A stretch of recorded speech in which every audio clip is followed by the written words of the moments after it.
The story of the F-15 Eagle begins with a shock to American confidence. In the early 1960s, the United States believed it had achieved permanent air superiority. The lessons of World War II and the Korean War seemed clear. Superior technology, better pilots, and stronger industry guaranteed dominance in the air. American fighters were faster, higher flying, and more advanced than anything potential adversaries could field. Or so it seemed. That illusion began to crack over Vietnam. The Vietnam War exposed uncomfortable truths about modern air combat. U.S. pilots flying advanced jets like the F-4 Phantom II encountered enemy aircraft that on paper should not have been competitive.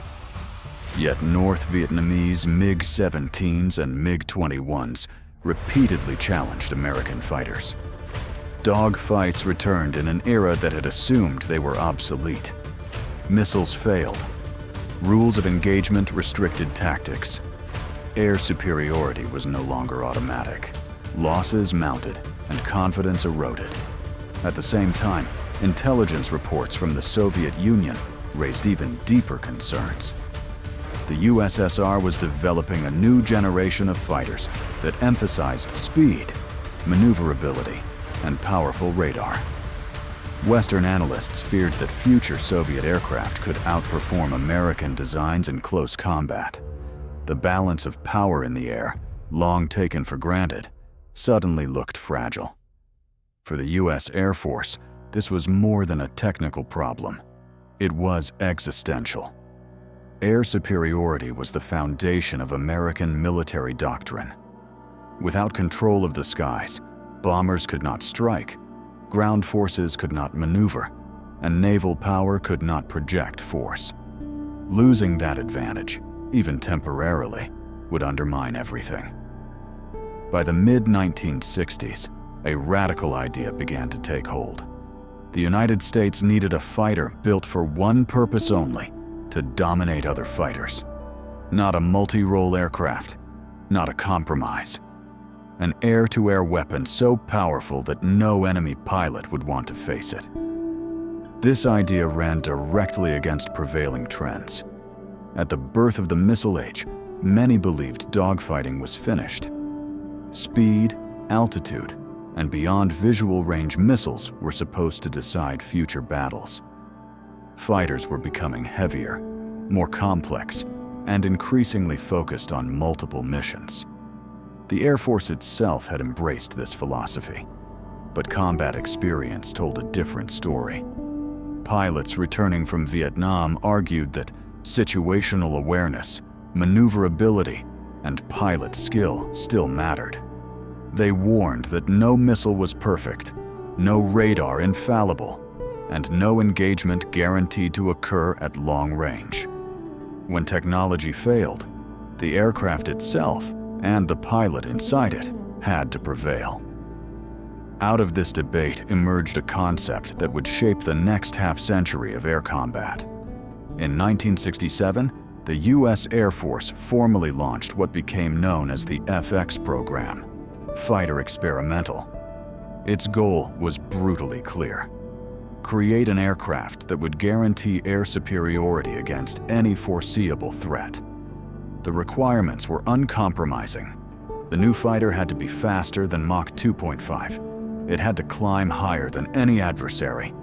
It had to carry a powerful radar capable of detecting enemies first. It had to be highly maneuverable at both high and low speeds. And it had to be armed with both missiles and a gun. A direct lesson from Vietnam. Above all, it had to win. Cost, complexity, and versatility were secondary concerns. This aircraft would exist to ensure that American pilots entered every fight with overwhelming advantage. Two companies emerged as primary competitors: McDonnell Douglas and North American Rockwell. Their designs reflected different interpretations of the same mission, but both centered on power, size, and dominance, rather than elegance or economy. McDonnell Douglas proposed a large twin-engine fighter with massive wings, powerful engines, and room for advanced avionics. It was unapologetically big and aggressive. Where other fighters sought efficiency, this design sought authority. In 1969, the Air Force selected McDonnell Douglas's proposal. The aircraft would become the F-15 Eagle. From the start, the F-15 was different. It was larger than most fighters of its era. Its twin Pratt & Whitney engines produced extraordinary thrust, giving it a thrust-to-weight ratio greater than 1, meaning it could accelerate vertically. Its wings were designed for both high-speed flight and extreme maneuverability. Its radar was among the most powerful ever installed in a fighter. Unlike earlier designs, the F-15 embraced visibility rather than stealth. It wasn't meant to hide. It was meant to own the sky. One design choice symbolized this philosophy more than any other: the inclusion of an internal cannon. At a time when some still believed guns were obsolete, the F-15 carried a 20mm M61 Vulcan. This decision acknowledged a hard truth learned over Vietnam. No matter how advanced missiles became, close combat would never fully disappear. As the prototype took to the air in the early 1970s, test pilots quickly realized they were flying something extraordinary. The aircraft accelerated with ease, climbed aggressively, and handled with confidence at the edge of the flight envelope. It felt less like a compromise and more like a predator. The Eagle was not subtle. It was not restrained. It was built to dominate. Yet the F-15 was entering a world still shaped by the Cold War. Its true test would not come in trials or exercises, but in real conflicts against real opponents, where reputation alone meant nothing. The question was no longer whether the F-15 could fly as advertised. The question was whether it would justify the bold claim at its core that the United States would never again lose control of the skies. That answer would come in war. When the F-15 Eagle entered flight testing in the early 1970s, it carried with it an extraordinary burden. It was not merely expected to replace older fighters. It was expected to restore American confidence in air combat itself. The shadow of Vietnam still loomed large. U.S. pilots had flown bravely, but aircraft designed around speed and missiles had not delivered the dominance promised by theory. Dogfights returned. Visual identification mattered. Maneuverability mattered. And the myth that technology alone could replace pilot skill had been shattered. The F-15 was designed as a direct answer to those lessons. From the beginning, McDonnell Douglas engineers focused on one uncompromising goal: absolute air superiority. Unlike multi-role aircraft, the Eagle was not asked to do everything. It was asked to do one thing better than anything else in the sky: defeat enemy fighters. This philosophy shaped every aspect of the aircraft. The F-15 was given a massive wing area relative to its weight, producing exceptional lift. Its twin engines provided unprecedented thrust, allowing it to climb faster than any fighter of its generation. The famous thrust-to-weight ratio meant that the Eagle could accelerate vertically, gaining altitude, while opponents bled energy trying to follow. Its radar, the AN/APG-63, was revolutionary for its time. It could detect targets at long range, track multiple contacts, and guide missiles with a level of reliability that pilots had never experienced before. Combined with new air-to-air missiles, the F-15 promised to engage enemies beyond visual range, without sacrificing close-in combat ability. Flight testing confirmed what designers had hoped. The Eagle could turn tightly at high speeds without losing control. It remained stable at extreme angles of attack. It could recover energy faster than any opponent. Test pilots quickly realized that the aircraft had an enormous margin of performance, a reserve that could be exploited in combat. Equally important was pilot visibility. The F-15's cockpit offered a wide, unobstructed view, a deliberate choice influenced by Vietnam-era experience. In a dogfight, seeing the enemy first could mean survival. By the mid-1970s, the F-15 entered operational service with the U.S. Air Force. Almost immediately, it began to reshape training, doctrine, and expectations. Pilots trained not merely to survive, but to dominate. The Eagle was not defensive by nature. It was aggressive, designed to control the fight from the first moment of contact. The aircraft's reputation soon extended beyond the United States. Allied nations observed its performance closely, especially Israel. For the Israeli Air Force, surrounded by hostile neighbors and facing numerically superior forces, air superiority was not optional, it was existential. When Israel acquired the F-15, the aircraft quickly proved its worth in combat. During conflicts in the late 1970s and early 1980s, Israeli F-15s engaged enemy aircraft in real dogfights. The results were decisive. Syrian MiGs were shot down repeatedly, often without Israeli losses. These engagements were not theoretical exercises. They were real combat against skilled pilots flying capable aircraft. The results sent a powerful message across the world. The F-15 was not just effective, it was dominant. Back in the United States, this combat record reinforced confidence in the Eagle. Training emphasized aggression, situational awareness, and teamwork. Pilots trusted their aircraft implicitly. They knew that if they entered a fight, the odds were overwhelmingly in their favor. This confidence became self-reinforcing. The Eagle's reputation intimidated adversaries, even before combat began. Knowing they faced an aircraft with superior performance, sensors, and weapons altered enemy tactics and decision-making. Air superiority was not only about shooting down aircraft, it was about denying the enemy the will to fight. As the Cold War continued, the F-15 stood as a visible symbol of American air power. It patrolled contested airspace, participated in large-scale exercises, and remained on constant alert. Its presence alone was often enough to deter escalation. Yet even as its legend grew, the world around it continued to change. New threats emerged, air defenses improved, adversaries studied Western aircraft carefully, seeking ways to counter them. And inside the U.S. military, discussions began about the next step in air combat, a fighter that could go beyond speed and maneuverability into the realm of stealth. For the moment, however, the F-15 reigned supreme.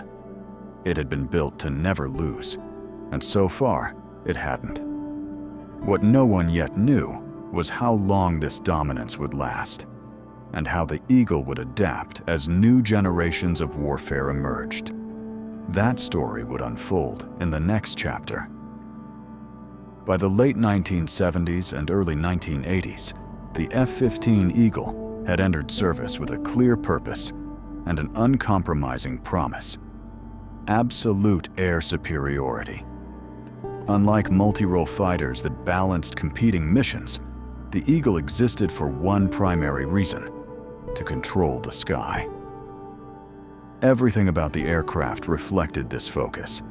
Its powerful radar, unmatched thrust-to-weight ratio, and heavy missile load were designed to detect, engage, and destroy enemy aircraft before they ever became a threat.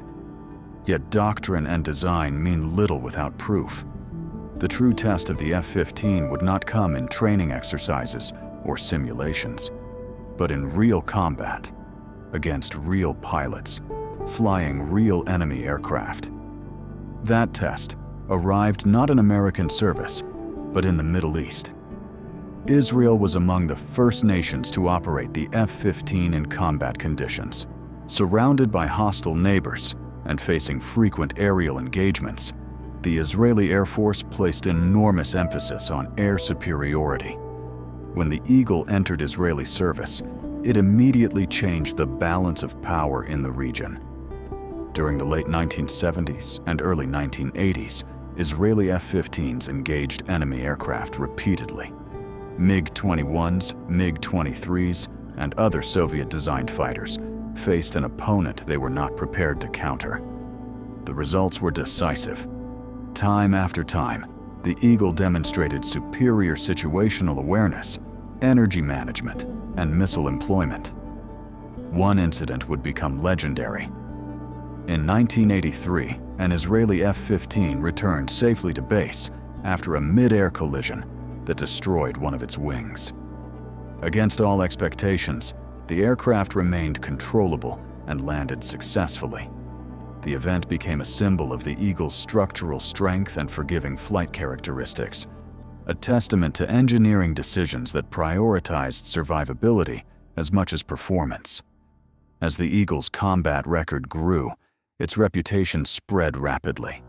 It was no longer just a promising design, it was a proven air dominance platform. The United States would soon see that reputation confirmed on an even larger scale. In 1991, Operation Desert Storm marked the first major combat deployment of the F-15 by the U.S. Air Force. The conflict would become one of the most significant demonstrations of modern air power in history, and the Eagle stood at its center. From the opening hours of the war, F-15s were tasked with clearing the skies. Iraqi aircraft attempted to challenge coalition forces, but they were systematically intercepted and destroyed. The Eagle's radar allowed pilots to detect targets at long range.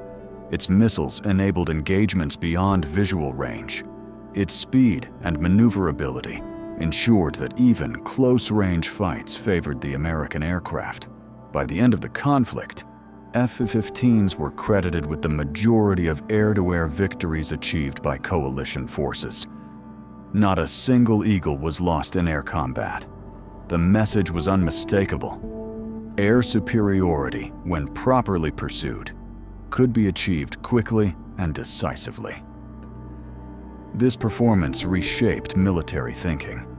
Desert Storm demonstrated that controlling the air was not merely an advantage, it was the foundation upon which all other operations depended. Ground forces advanced with minimal interference. Strike aircraft operated with relative freedom. The Eagle had done exactly what it was built to do. In the years that followed, the F-15 continued to serve as the backbone of U.S. and Allied air forces. It participated in operations enforcing no-fly zones over Iraq, patrolling contested airspace, and deterring potential adversaries. Each mission reinforced its reputation as a fighter that could be relied upon in the most demanding circumstances. At the same time, the aircraft evolved. Upgrades to avionics, radar, and weapons ensured that the Eagle remained effective against new threats. The introduction of advanced variants expanded its capabilities, allowing it to adapt to changing missions without compromising its core identity. Perhaps the most remarkable aspect of the F-15's legacy is its combat record. Across decades of service and multiple air forces, the Eagle achieved an unprecedented number of confirmed air-to-air kills, without suffering a single loss to enemy fighters. This statistic is more than a point of pride. It reflects a philosophy of design, training, and doctrine aligned toward one goal: dominance. By the late 1990s, however, new questions began to emerge. Stealth technology, advanced sensors, and networked warfare were reshaping the battlefield once again. Could a fighter designed in the Cold War remain relevant in a future defined by fifth-generation aircraft? The Eagle had faced skepticism before and survived it. The answer would not be found in theory, but in adaptation. As the world changed, the F-15 would be forced to change with it, or risk becoming a relic of a bygone era. That struggle between legacy and evolution would define the next chapter of the Eagle's story. By the early 1990s, the F-15 Eagle had already achieved what few fighter aircraft in history ever would: absolute credibility. It was no longer a promise or a theory. It was a proven air dominance platform with a combat record that spoke for itself. As the Cold War ended, many expected the Eagle's relevance to fade, along with the Soviet threat it had been built to defeat. Instead, the opposite happened. The collapse of the Soviet Union did not bring peace. It brought uncertainty. New conflicts emerged in regions far from Central Europe. Instead of facing massed formations of Warsaw Pact fighters, the United States and its allies now confronted regional powers with mixed equipment, uneven training, and unpredictable strategies. Air superiority was still essential, but the context had changed. The question was no longer whether the F-15 could defeat peer fighters. The question was whether it could remain dominant in a world defined by rapid deployments, coalition warfare, and limited wars. The answer came quickly. Throughout the 1990s and early 2000s, F-15s continued to fly combat missions across the Middle East. They enforced no-fly zones over Iraq, patrolled hostile airspace, and provided overwatch for strike packages. In these operations, the Eagle demonstrated a different kind of strength, persistence, and reliability. It could remain airborne for long periods, carry a heavy weapons load, and respond instantly to emerging threats. Just as important was the aircraft's psychological effect. In many regions, the presence of F-15s alone was enough to deter enemy aircraft from taking off. Opponents understood the Eagle's reputation. They knew its radar could detect them first. They knew its missiles could engage from beyond visual range. And they knew that if a fight occurred, the odds were not in their favor. Air superiority was achieved not only through combat, but through dominance so clear that combat became unnecessary. During this period, the Eagle's international role expanded significantly. Allied nations such as Israel, Japan, and Saudi Arabia continued to operate and modernize their own F-15 fleets. In Israeli service, the aircraft achieved legendary status, racking up air-to-air victories unmatched by any other modern fighter. These successes were not accidents.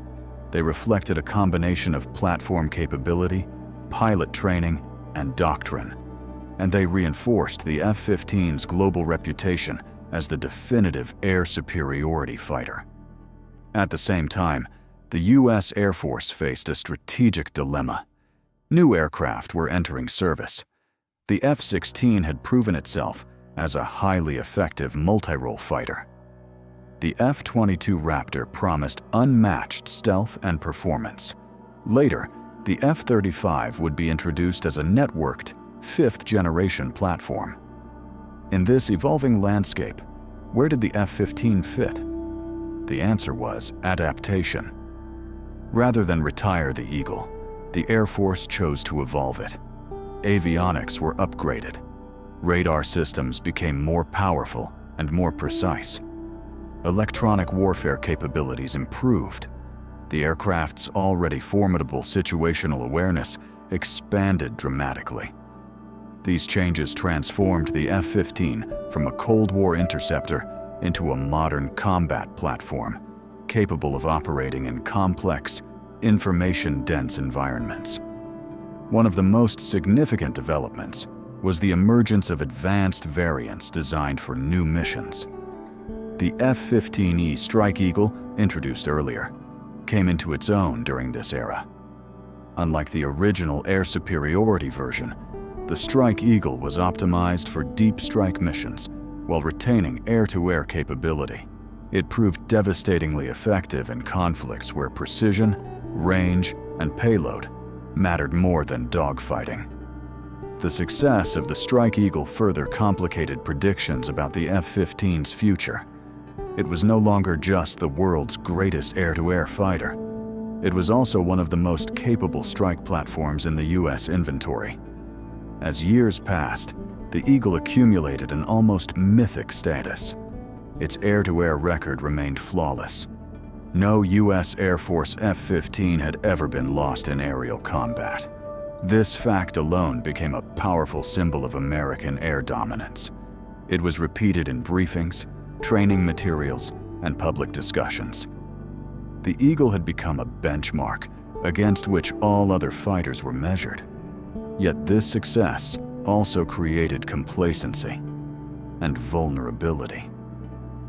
By the late 2000s, concerns emerged about the aging airframes of the original F-15 fleet. Decades of high-stress flight had taken their toll. Structural issues forced temporary groundings and inspections. Critics argued that the aircraft was simply too old to remain viable. Once again, calls arose to phase out the Eagle and shift resources entirely to newer platforms. But once again, the F-15 refused to fade away. Operational commanders understood that replacing the Eagle was not as simple as introducing a new aircraft. The F-15 represented a unique combination of payload, range, speed, and reliability. In many scenarios, no other platform could fully replicate its capabilities.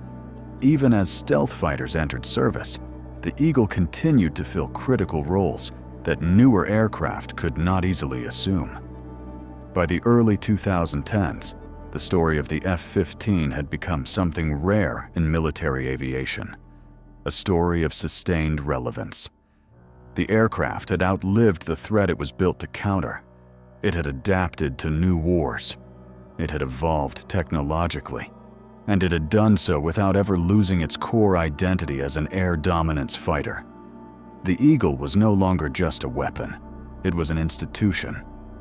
But the world was changing again. Peer competition was returning. Advanced air defenses were spreading. New fighters were emerging outside the West. The question facing the United States was no longer whether the F-15 had been great. That was beyond doubt. The question was whether greatness could be extended into a new era of competition. That question would define the final chapter of the Eagle's story. By the early 2000s, the F-15 Eagle had already achieved something no other fighter in history could claim: an unbroken record of air-to-air victories without a single loss in aerial combat. For many aircraft, this would have marked the end of the story, a graceful exit, a place in museums, a reputation frozen in time. But the Eagle was not finished. In fact, a new chapter was only beginning. The world after the Cold War proved to be less stable than expected. Instead of a single peer adversary, the United States faced a series of regional conflicts, asymmetric threats, and rapidly evolving technologies. Air power remained central, but its role expanded beyond classic dogfights. Precision strike, persistent presence, and rapid global response became the new requirements. The question was no longer whether the F-15 could dominate the sky. It was whether it could adapt. It did. During operations in the Balkans, Iraq, Afghanistan, and later against emerging threats across the Middle East, the F-15 continued to fly missions at a pace few aircraft could match. In air policing roles, it enforced no-fly zones. In strike configurations, it delivered precision weapons with devastating accuracy.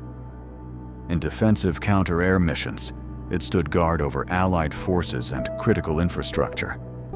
The Eagle became less visible to the public eye, but more embedded than ever in day-to-day military operations. At the same time, a new generation of fighters entered service. Stealth aircraft promised survivability through invisibility rather than speed or altitude. Sensors and networks promised to change how battles were fought. Once again, critics questioned whether the Eagle belonged to the future or the past. The Air Force answered not with retirement, but with modernization. The F-15 underwent continuous upgrades that fundamentally transformed the aircraft. Advanced radars replaced earlier systems, extending detection ranges and improving target discrimination. Modern electronic warfare suites enhanced survivability in contested environments. New weapons allowed the Eagle to engage targets at unprecedented distances. Data links integrated it into a broader combat network, allowing it to share information with stealth fighters, ground forces, and command centers in real time. Perhaps the most striking development was the emergence of new variants designed specifically for the realities of modern warfare. These versions retained the core strengths of the original Eagle: speed, payload, range, while embracing new technologies. The result was an aircraft that could carry massive weapons loads, operate as a command node, and project power across vast distances. In an era dominated by stealth, the Eagle found a new role as a force multiplier. While stealth aircraft penetrated defended airspace, the F-15 could operate nearby, carrying weapons and providing coverage. It did not replace the next generation. It complemented it. This partnership reflected a deeper truth about air power. No single platform can do everything. Balance matters. Internationally, the Eagle's reputation continued to grow. Allies trusted it. Pilots respected it. Adversaries planned around it. In regions where air superiority could not be taken for granted, the presence of F-15s sent a clear message. The aircraft's combat record was not just history, it was deterrence. As of 2025, the F-15 remains in active service, flying missions across the globe. Its longevity is not an accident. It is the result of a design philosophy that prioritized growth, margin, and adaptability. When the Eagle was conceived, its creators did not simply build for the present, they built room for the future. Looking back, the story of the F-15 Eagle is ultimately a story about confidence, not arrogance, but confidence earned through preparation and performance. It was built during a time of existential fear, tested during decades of conflict, and refined through constant change. It never relied on gimmicks or trends.